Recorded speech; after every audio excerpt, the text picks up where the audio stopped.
परम आदरणीय श्री मुरली मनोहर जोशी जी, श्री राजेंद्र गुप्ता जी और सब उपस्थित महानुभाव, देवियों और सज्जनों, आप सबको बॉस्टन से मेरा सआदर नमस्कार। आज मुझे अत्यंत हर्ष हो रहा है कि श्री मुरली मनोहर जोशी जी के नाम पे स्थापित इस ट्रस्ट के सहयोग में मैं भी आज उपस्थित हूं। हम सबको मालूम है कि जिन परिस्थितियों से आज विश्व गुजर रहा है, इस परिस्थितियों में श्री मुरली मनोहर जोशी जी का नेतृत्व और मार्गदर्शन अत्यंत अनिवार्य है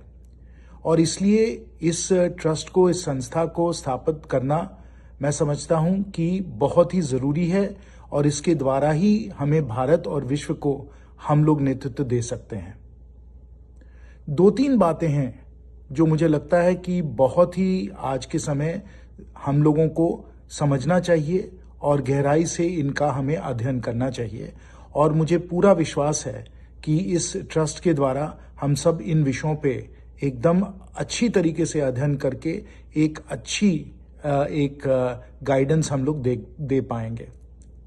पहला जो विषय है जो हम सबको बहुत चिंतित कर रहा है वह है कि साइंस और टेक्नोलॉजी और विशेष रूप से आर्टिफिशियल इंटेलिजेंस हम लोगों को कहाँ ले जा रहा है। जब आर्टिफिशियल इंटेलिजेंस के द्वारा यूनाइटेड स्टेट्स ऑफ अमेरिका और चाइना विश्व का नेतृत्व करेंगे, विश्व पे भारी पड़ेंगे, तब विश्व के और सब जो देश हैं और विशेष भारत, इन सब का क्या होगा, इसके बारे में हम लोगों को सोचना बहुत ही जरूरी है और इस पे हम लोगों को अपनी रणनीति बनाना भी अनिवार्य है। दूसरा, हम लोगों को किस प्रकार से फ्रंटियर टेक्नोलॉजी, डीप टेक्नोलॉजी में नेतृत्व हमें हासिल करना है अपने यूनिवर्सिटीज के द्वारा, अपने रिसर्च इंस्टीट्यूट्स के द्वारा, अपने सरकार और अपने सब साइंटिस्ट के द्वारा, इस पे भी श्री मुरली मनोहर जोशी जी का नेतृत्व और मार्गदर्शन अत्यंत अनिवार्य है।